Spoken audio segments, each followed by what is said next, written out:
ஆண்டவரும் இரட்சகருமாகிய இயேசு கிறிஸ்துவின் இனிய நாமத்தில் உங்கள் யாவருக்கும் அன்பின் வாழ்த்துக்களை தெரிவித்துக் கொள்கிறேன். அருமையான தேவ பிள்ளைகளே, new day new hope daily devotion மூலமாய் இந்த நாளில் கூட உங்களை சந்திப்பதில் நான் மிகுந்த மகிழ்ச்சி அடைகிறேன். அல்லேலூயா. இன்றைக்கு கூட கர்த்தர் நமக்கு கொடுக்கிற வார்த்தை என்ன? யோபுவின் புஸ்தகம் 29ஆம் அதிகாரம் 3வது வசனத்தை கூட வாசிக்க கேட்போம். அப்பொழுது அவர் தீபம் என் தலையின் மேல் பிரகாசித்தது, அவர் அருளின வெளிச்சத்தினால் இருளை கடந்து போனேன். அல்லேலூயா. பாருங்க, யோபு சொல்ற ஒரு ஸ்டேட்மென்ட் பயங்கரமா இருக்குங்க. அப்பொழுது அவர் தீபம் என் தலையின் மேல் பிரகாசித்தது, அவர் அருளின வெளிச்சத்தினாலே இருளை கடந்து போனேன். ஆமே, அவர் அருளின வெளிச்சத்தினாலே இருளை கடந்து போனேன். தேவப்பிள்ளையில யோபு சரித்திரத்தை நாம் அறிந்திருக்கிறோம். ஒரே நாளில் 10 பிள்ளைங்க செத்து போகிறாங்க. ஒரே நாளில் இருந்த ஆடு மாடு ஒட்டகம் பெரிய பெரிய அந்தஸ்து உள்ள மனுஷன், மிருக ஜீவனங்கள் எல்லாம் மரித்து போகிறது. எல்லாவற்றுக்கும் கொடுமை, அவன் சரீரெல்லாம் பருக்கள் நிறைந்து வேதனைப்படுகிறான். வாழ்க்கையை ஒரு நாள் அப்படியே தலைகீழாய் மாறி போகிறத நான் பார்க்குறோம். இப்படிப்பட்ட சூழ்நிலை மனைவி ஆதரவாக இருப்பான்னு பார்த்தா மனைவி சொல்கிறா, தேவனை தூஷித்த ஜீவனை விட எதுக்கியா நீ உயிர் வாடுற? எவ்வளோ பெரிய இருளை யோபு கடந்து போகிறார். ஆனால் யோபு சொல்கிற ஸ்டேட்மெண்ட்டு, அவர் தீபம் என் தலைமேல் பிரகாசித்தது. இருள் எனக்கு வந்தது, இருள் என்னை சூழ்ந்தது, ஆனால் அவர் தீபம், தேவ பிள்ளைய ஆமென், அவருடைய வெளிச்சம் என்ன பண்ணுதான்? என் தலைமையில் பிரகாசித்தது. அவர் அருளின வெளிச்சத்தினாலே நான் இருளை கடந்து போனேன்.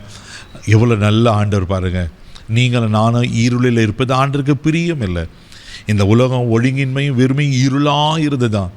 இருளான வாழ்க்கையை கர்த்தர் வெளிச்சம் உண்டாக கடவுது என்று சொன்னால் வெளிச்சம் உண்டாயிற்று. ஆதியாகமம் புஸ்தகம் 1ஆம் அதிகாரம் 4ஆம் வசனத்தோட வாசிப்பீங்கன்னா அங்கே அழகாக சொல்லப்பட்டிருக்கோம். வாசிக்க கேட்போம். வெளிச்சம் நல்லது என்று தேவன் கண்டார், வெளிச்சத்தையும் இருளையும் தேவன் வெவ்வேறாக பிரித்தார். வெளிச்சம் நல்லது என்று தேவன் கண்டாராம்.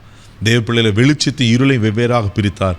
உங்கள் வாழ்க்கையில் எந்த இருள் சூழ்ந்திருந்தாலும், பாவ இருள் சூழ்ந்திருக்கா, சாப இருள் சூழ்ந்திருக்கா, வியாதி இருள் சூழ்ந்திருக்கா, உங்கள் வாழ்க்கை இருள் அடைந்திருக்கா, பயப்படாதீங்க. ஆண்டவர் வெளிச்சத்தை கொடுக்க உண்மையில தேவன் இருக்கிறார். அது நல்லது.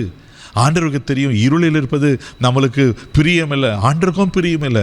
அது நல்லது என்று கண்டார், வெவ்வேறாக பிரித்தாராம். உங்களை எந்த இருள் சூழ்ந்து கொண்டிருக்கோ தேவப்பிள்ளையில அதை வெவ்வேறாக பிரிக்க ஆண்டவர் உண்மையில் இருக்கிறார். சங்கீதத்தின் புஸ்தகம் 67ஆம் சங்கீதம் 2வது வசனத்தை கூட வாசிக்கும் போது சங்கீதக்காரன் இப்படியா சொல்லுகிறார். வாசிக்க கேட்போம். தேவரீர் எங்களுக்கு இறங்கி எங்களை ஆசீர்வதித்து உம்முடைய முகத்தை எங்கள் மேல் பிரகாசிக்க பண்ணும். ஆமென்.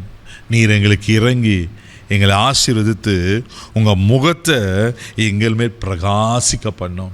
அன்றைக்கி ஆண்டவர் அந்த பிரகாசத்தை யோபு மேலே வச்சதுனால தான் யோபு 42:10 சொல்லப்பட்டிருக்கோம், யோபின் முன்னிலைமையை பார்க்கல பின்னிலைமை இரட்டத்தனையாக கர்த்தர் ஆசீர்வதித்தாராம். தேவ பிள்ளைகளை இழந்த எல்லாவற்றையும் பெற்றுக்கொண்டார். மறுபடியும் 10 பிள்ளைங்க பிறந்தது. உங்கள் வாழ்க்கையில் இருக்கிற இருளை கர்த்தர் வெளிச்சமாய் மாற்றுவார். பயப்படாதீங்க. அவர் யார் தானே? அவர் தானே உலகத்துக்கு ஒளியானவர். அவன் நம்மளையும் அவர் வெளிச்சமாய் வைத்திருக்கிறார் அல்லவா? ஏசாயா 9:2 சொல்லப்பட்டிருக்கோம், இருளில் இருக்கிற ஜனங்கள் பெரிய வெளிச்சத்தை கண்டார்களாம். தேவப்படியில் இருளில் இருக்கிறது போலக்கா, பயப்படாதீங்க. நீங்கள் சீக்கிரத்தில் பெரிய வெளிச்சத்தை பார்க்க போறீங்க. அந்த வெளிச்சத்துலேயும் நீங்கள் நடக்க போறீங்க. அவரே நமக்கு ஒளியாக இருக்கிறார். உங்கள் இருள் வெளிச்சமாய் மாறும். கண்களை மூடி நம்ம ஜெபிக்கலாம். தகப்பனே, உமக்கு நன்றி சொல்லி நம்ம துதிக்கிறோம், ஸ்தோத்திரப்பா.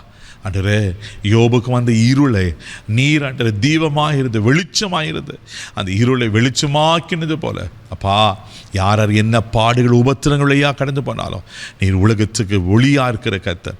ஆண்டவரே, எங்களை பிரகாசிக்கிற பண்ணுகிற கர்த்தர். உங்கள் பிரகாசத்தை எங்கள் மேலே எங்கள் முகத்தில் வீச பண்ணுகிற கர்த்தர். ஆண்டவரே, எல்லா இருள் மாறட்டும், பிரகாசிக்க பண்ணும், ஆசீர்வதியும், கிருபை கோப்ப கொடுக்கிறேன். இந்த நாள் முழுதும் கரம் எடுத்து நடத்தும், பாதுகாத்துக்கிறோம். இயேசுவின் மூலம் ஜெபக்கலாம் பிதாவே, ஆமென். உங்கள் இருள் வெளிச்சமாய் மாறும். தைரியமாக போங்க. God bless you.